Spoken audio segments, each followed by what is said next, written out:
All right, I'm recording and I'm not editing.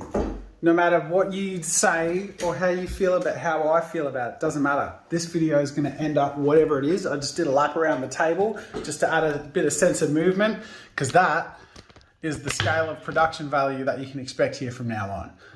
We're going to be doing things a little bit different on this channel moving forward, and I'm going to explain why, and I'm not going to apologize about it.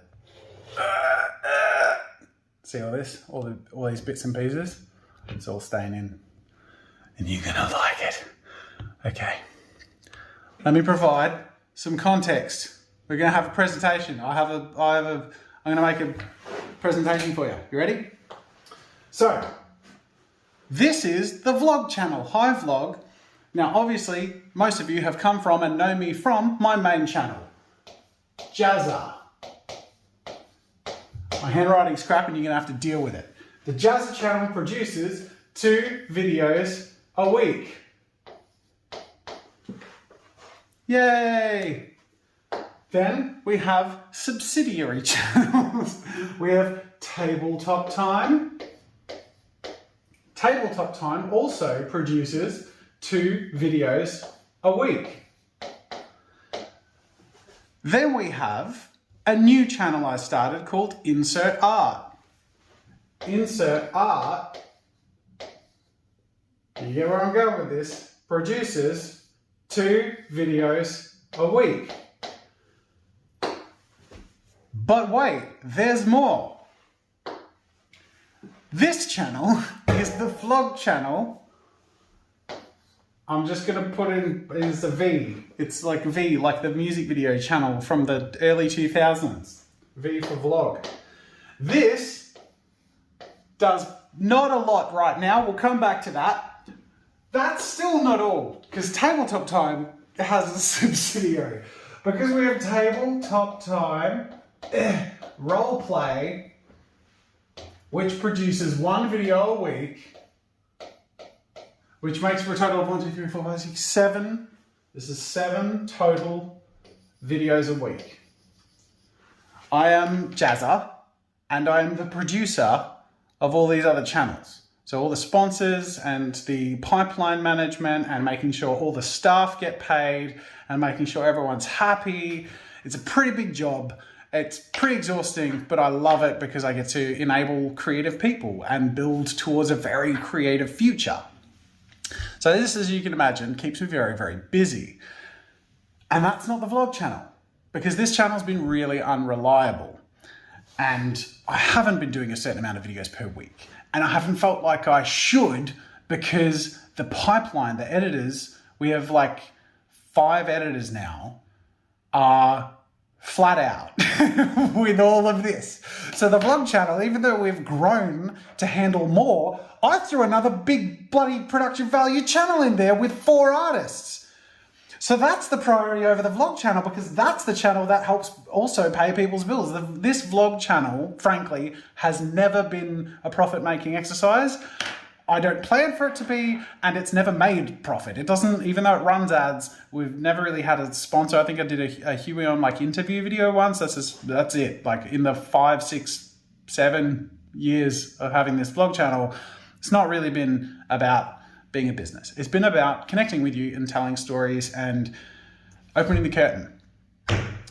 So let's open the curtain a little bit more, because there's a lot more that takes up my time than just that. And that's sort of where I want to talk about contextualizing this a little bit. So the Jazza channel, aside from doing 2 videos a week,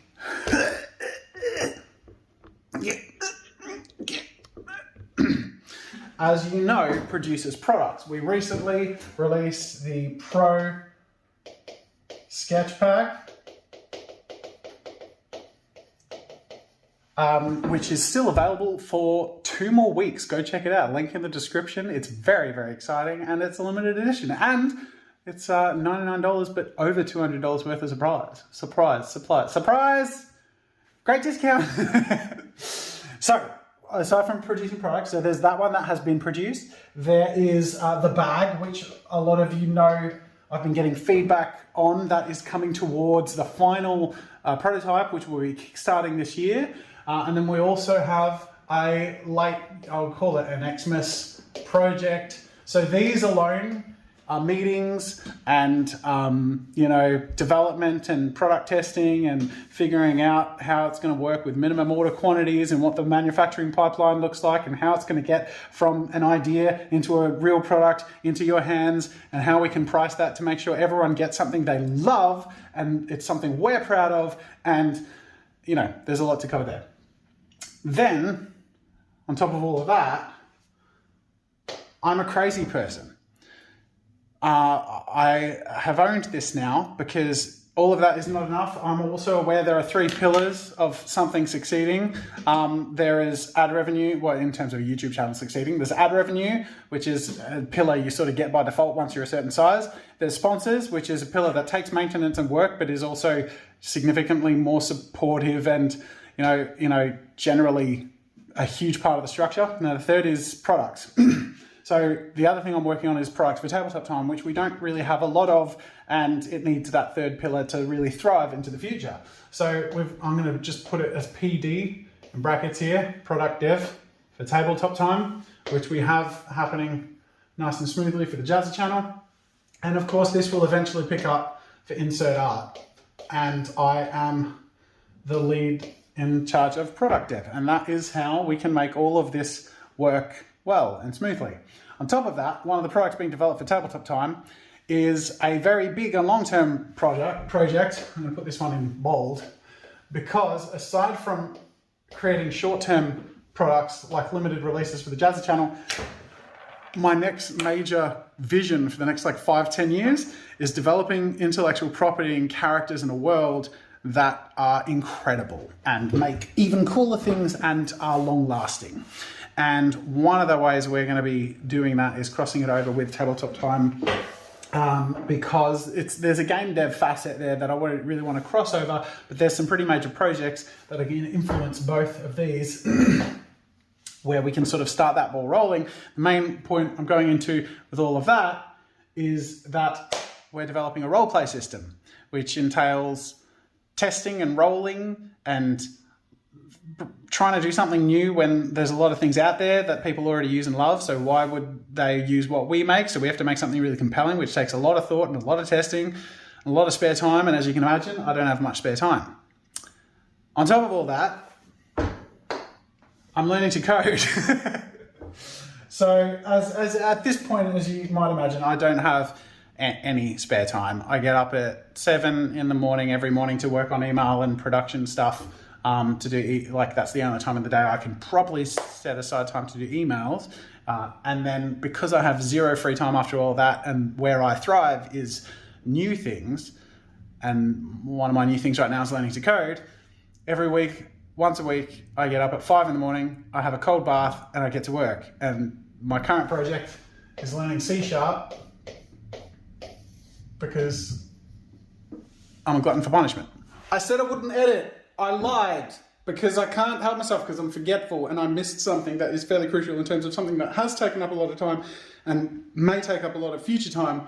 And that is another company that I founded called Gatecrash, because not only did we develop a prototype for an app, but Brain Catch Up has been applied. I've applied for funding from Screen Australia, which hopefully we get, which means if we get that, then we can leap into running another company, which, you know, that's the sort of thing I really need to do more of. So this is a separately incorporated company that will be developing games, and that is primarily one of the main reasons I want to learn C#. Because, not because I'm developing it, but because I want to understand how it's being developed.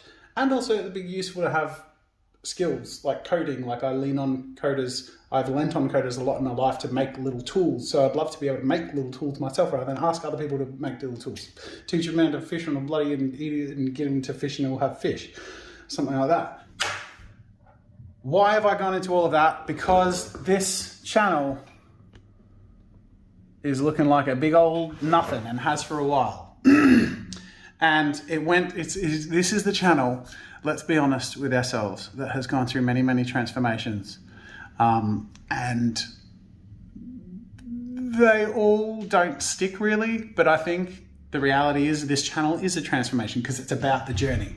So I'm going to start doing, well, I'm not going to commit to anything, but I'm going to start doing stuff in here because I'm going to not make it an editing pipeline thing. I'm not going to record vlog content for the editors to edit. I'll do it because I have so much free time. But because it matters to me that I don't let this platform, this place that we have to actually directly connect, and also for me to express myself and be most genuinely myself, I don't want to let that go to waste. And the reality is I'm a performer here, but I have the opportunity to be most myself here.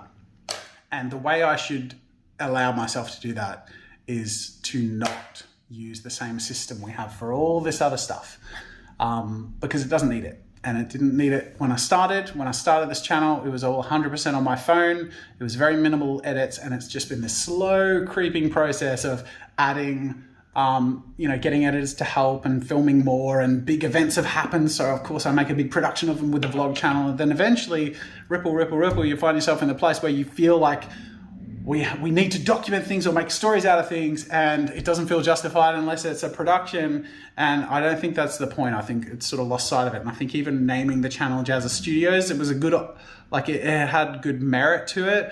But in the end, it's made me feel like it has to feel like a studio production, or it has to represent the studio in this sort of illustrious light. But this channel started as Daily Jazza, so screw it. I'm going back, because I'm not trying to pick the best branding.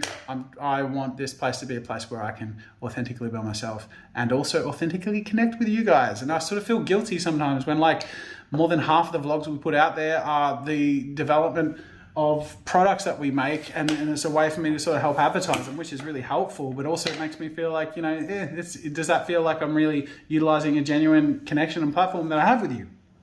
So the long story short is I'm going to be doing more videos on this channel, and they're going to be more like this, but they're probably going to be a lot shorter. I'm going to be honest, I've been really it's a weird source of inspiration. I've been really inspired by the channel Little Joel.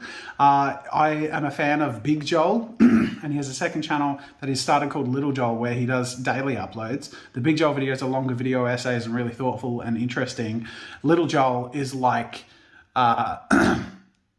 you have to see it to understand. It's pretty goofy and I love it. But the irony is I don't miss a Little Joel video because there's so low pressure. It's like 1 minute on average for a video, and it's just like whatever, whether it's a joke or a genuine opinion or saying one word 10 times on repeat for 30 seconds. Like, it's like, fine, okay, cool, it's fun, right? So I actually want to I feel like that is more, that should be more this channel's vibe than these, because these channels have that. But this channel, I'm gonna own it, is my channel. This is me and you, and please leave your comments and questions. And I'm not always gonna make an insightful or complicated thing like this. I'm also gonna record dumb stuff that I feel like at the time and be impulsive, because I'm giving myself permission to do that. And I'm also blabbing a lot, but that's also something I do. That's authentically me. All right, I'm gonna shut up now. Thanks for watching, subscribe, bye.